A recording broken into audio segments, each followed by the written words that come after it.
ওমানের ব্যবসায়ী ইয়াসিন চৌধুরী সিআইপির রাউজানের বাড়িতে হামলা, ভাঙচুর এবং অগ্নিসংযোগ করেছে দুর্বৃত্তরা। ৩০ সেপ্টেম্বর সকালে রাউজান উপজেলার চিকুন্দাইর ইউনিয়নের দক্ষিণ সর্তা গ্রামে এই ঘটনা ঘটে। প্রত্যক্ষদর্শীদের ভাষ্যমতে দুর্বৃত্তের দলে ৪০ থেকে ৫০ জন ব্যক্তি ছিলেন। তারা বাড়িতে ঢুকে ভাঙচুরের পর দাহ্য পদার্থ ছিটিয়ে আগুন লাগিয়ে দেয়। পরে ফায়ার সার্ভিস ঘটনাস্থলে পৌঁছে আগুন নিয়ন্ত্রণে আনে। প্রবাসী ইয়াসিন চৌধুরী জানান, অগ্নিসংযোগের সময় কেয়ারটেকার ছাড়া বাড়িতে আর কেউ ছিলেন না। তবে এই ঘটনার পর তিনি এবং অন্যান্য প্রবাসীরা বাড়িঘরের নিরাপত্তা নিয়ে চরম অনিশ্চয়তার মধ্যে রয়েছেন। আজকে সকালে 10:30টায় আমার গ্রামের বাড়ি রাউজানে 50-60 জনের সশস্ত্র একটি সন্ত্রাসী বাহিনী ওপেনলি অস্ত্র উঁচিয়ে প্রথমে আমার গ্রামের বাড়িতে ঢুকে ওখানে কেউ থাকে না, আমার দরওয়ান এবং তার ফ্যামিলি থাকে। আমাদের 2টা বিল্লা, আমাদের সব ভাইদের একটা ডুপ্লেক্স বিল্লা, আমার চাচাতো ভাইয়ের একটা ডুপ্লেক্স বিল্লা, তারাও প্রবাসে থাকে। সম্পূর্ণ ঘরের মালামাল লুট করে তারপর প্রত্যেকটা রুমে গিয়ে গান পাউডার নিক্ষেপ করে আগুন ধরিয়ে দেয়।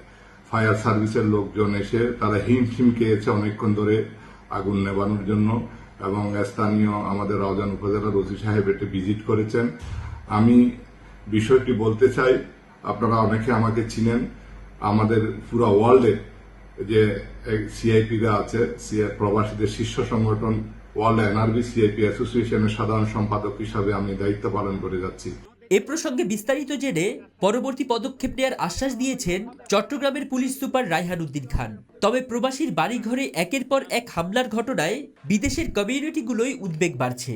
তাই প্রবাসীও তাদের সম্পদের সুরক্ষা নিশ্চিত করতে অন্তর্বর্তী সরকারের কাছে দাবি রেখেছেন সর্বোচ্চ রেমিটেন্স পাঠিয়ে একাধিকবার সিআইপি খেতাব পাওয়া ইয়াসিন চৌধুরী। বিগত 30 বছরে আমার সাধ্য মতো আমি চেষ্টা করেছি প্রবাসীদেরকে সেবা দেওয়ার জন্য। আমি খুব দুঃখিত যে আজকে আমার মতো একজন প্রবাসীর ঘরে এই ধরনের নেক্কারজনক ঘটনা ঘটেছে।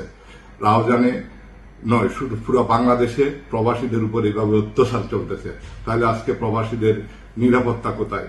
আমরা সরকারের কাছে বিনীতভাবে অনুরোধ জানাচ্ছি, অবিলম্বে এইসব সন্ত্রাসীদেরকে চিহ্নিত করে তাদেরকে অবিলম্বে আইনের আওতায় আনা হোক। বর্তমান পরিস্থিতিতে প্রবাসী সহ আরো অনেকেই নিরাপত্তাহীনতায় ভুগছেন।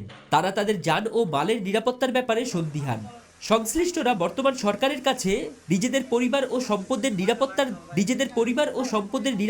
দাবি জানিয়ে